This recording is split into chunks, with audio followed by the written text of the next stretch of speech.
Go. Hello, my name is Roisin Duffy and I work as a tutor for the Dublin and DDLETB Adult Education Service, and today I will be demonstrating how to divide certain plants, how to plant up tomatoes and how to fix plants when you think they're gone and they need to be, when they go too dry, how to fix that. Okay, so what I'm going to do is start off, I just want to do a quick recap on the cuttings we took. They would be easily 6 weeks ago that I took these cuttings, 7 weeks ago. These were in the video of the rose pruning video, so I just want to show you. Want to come closer a bit, Benny? This is the one that came from the bouquet of flowers that we had, and you can see this one is very healthy. It's a bit crooked, but it's very healthy. These two not so good, so I don't think they're going to work. But this one's even starting to sprout out a new little sprout here, so it's good signs. I didn't cover this, I left it because it was a bit later, although we have been getting very cold blasts at night time and quite warm. This one should be fine. This colour should be a very kind of purple, dark red colour if it does work, this one here. And I just want to show you here, these guys are still okay as well. This one's looking very healthy, this one not so much, but it's not dead yet, and you can see here it's still alive. It might. These two carnations, I actually had a little look and they started to root ever so slightly, so they are working. And this one maybe not. Oh, that's not a good sign. And this one is looking fine as well. There's a little bit of dying back here, so what I might do is actually gently cut this back. Now, cut that back there and put the list back on again because it's due to get cold again tonight. So that's those. I just want to show you them. And these are the seeds that we sowed on the video sowing seeds.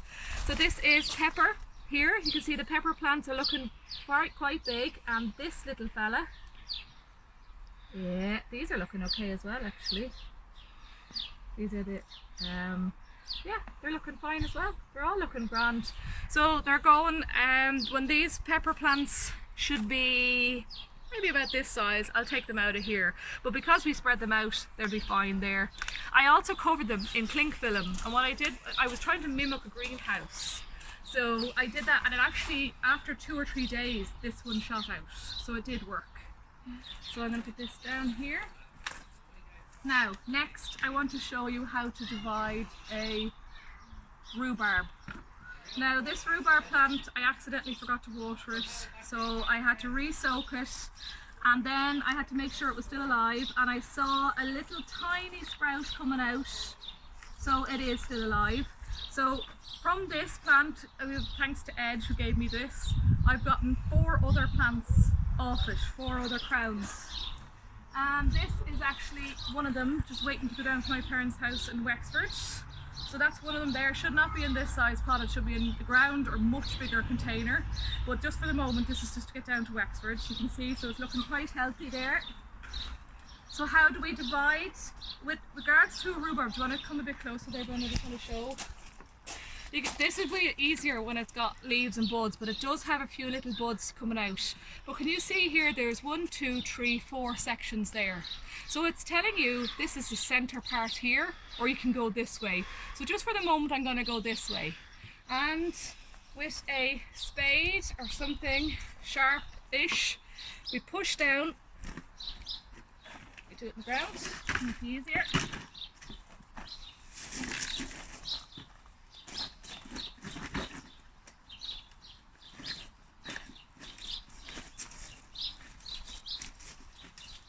Yes. Yeah. And we break it apart. And do it again. I'm going to just move out here to get a bit more space. It's coming apart, don't worry. This is a very mature crown, I can tell. And you can see in here, this is where we want to split it. See there? That's what we want. It's still alive, it's still very healthy. So we split that. There's 1 crown there. That's what was in there. That's what we planted up already. So I'll plant that into the ground. Bigger pot than that. About that size pot there, going to just thrown over there. And that will be 4 new rhubarb plants there. Now this one here, quickly going to show you this. Thanks to Paul for giving me these plants. This here is a baby tomato.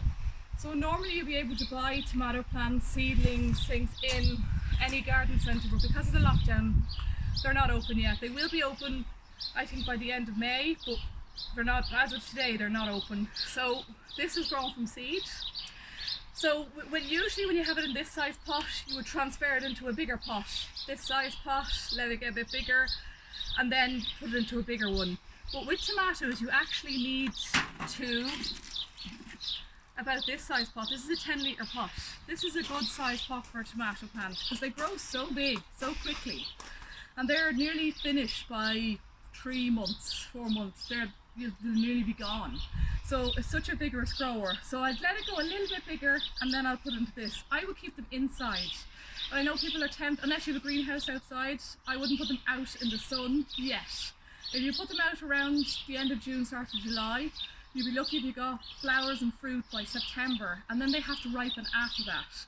Whereas if you have them in a greenhouse or inside on a window ledge, they'll ripen 6 weeks earlier than that, which just means you get tomatoes quicker.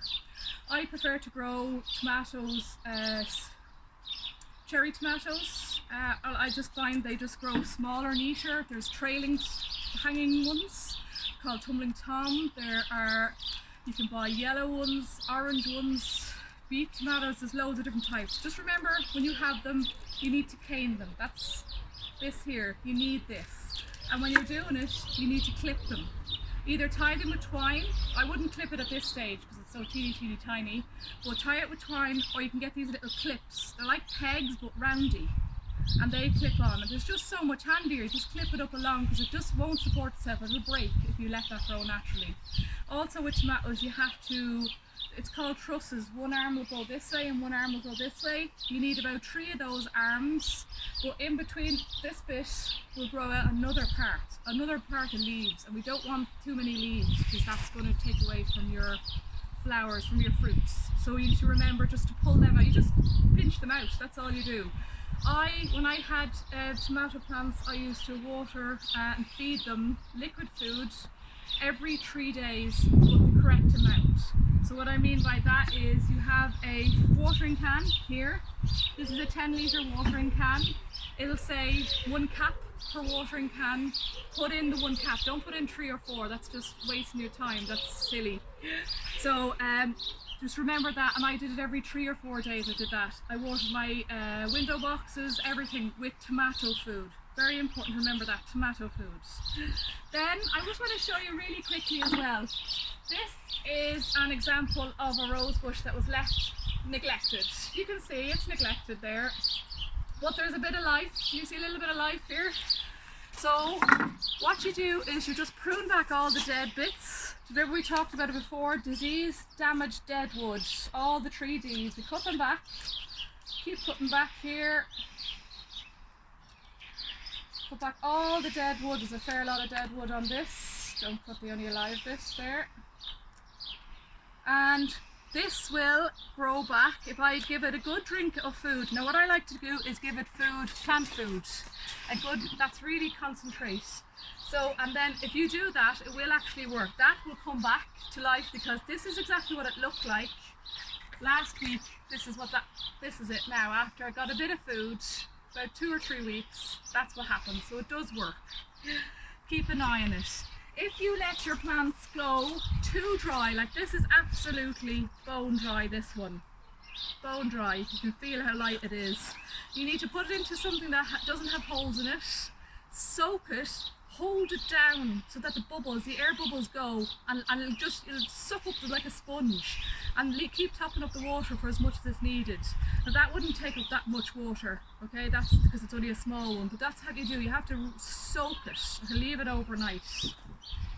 This is just an example here of inside planting. So you don't always have to use soil to do cuttings. I just want to show you. This is a Sedum spectabile, and if you have a look, can you see that in there? Can you see the roots? The little white roots in there? All that was simply put in water. That's it, at the windowsill. There, so that'll be ready to plant up soon. And the sedums are great. They have autumn colour. They come back every year. I think they're brilliant. And you just have to break a piece off and put it in a jam jar like that. And there's your sedum plant. And then I wanted to try and do carnations or dianthus this way as well. Now with this one, only one worked. And I don't know why. They were in the same jar, looking at the same light. But can you see there? The tiny little roots, so only one rooted so far. Maybe the others will. I'll gently put this back in. So that's actually ready to plant up, that one pot up. And I want to show you this. This actually got so cold last night. This is what happened to my basil inside. This is what happened. But basil's one of those ones that they're Mediterranean, so they prefer Spain, Italy climate, not our climate. But if you wanted to grow basil on, you break a piece off like this and do the same thing, put in a jam jar, it'll shoot out roots, and there's your basil plants. You can keep it going and going and going. So really I can get 1, 2, 3, 4 basil plants out of this. And this, just really quickly, I just want to really quickly show you this. These plants, I know that looks terrible. I know what you're thinking, it looks awful. So what I do is, if I saw it like this, but can you see there the price? It says 20 cents. So I thought it's worth trying to save. And there's growth, there's life in it here. So I'm going to cut off it back. It's a perennial. So a perennial means it comes back every year, which is good. So I'm going to cut it back, give it a nice haircut. All I want to do really is to keep this alive until next year, and then hopefully next year it'll be healthy, and then it'll look better. So I thought for 20 cents the perennial will be fine. So you'll see that'll actually shoot out and look much healthier soon enough. This one's actually a healthier version, just to show you what it does look like in the ground. And I think, oh, this one as well. This was Heather. Heather doesn't really like lime soil, so Dublin soil. It prefers kind of Wicklow, Wexford soil. So this one was €5 and it was 10 cents. And all it needed was a drink of water. So I'm just going to clip off the top brown bits there. Give it a little haircut, that's all I'm doing, a little haircut. And give that a good feed. And it will look much better soon. That's that one. So with regards to COVID-19, please remember to stay safe by washing your hands, social distancing and observing the government COVID-19 guidelines. Thank you.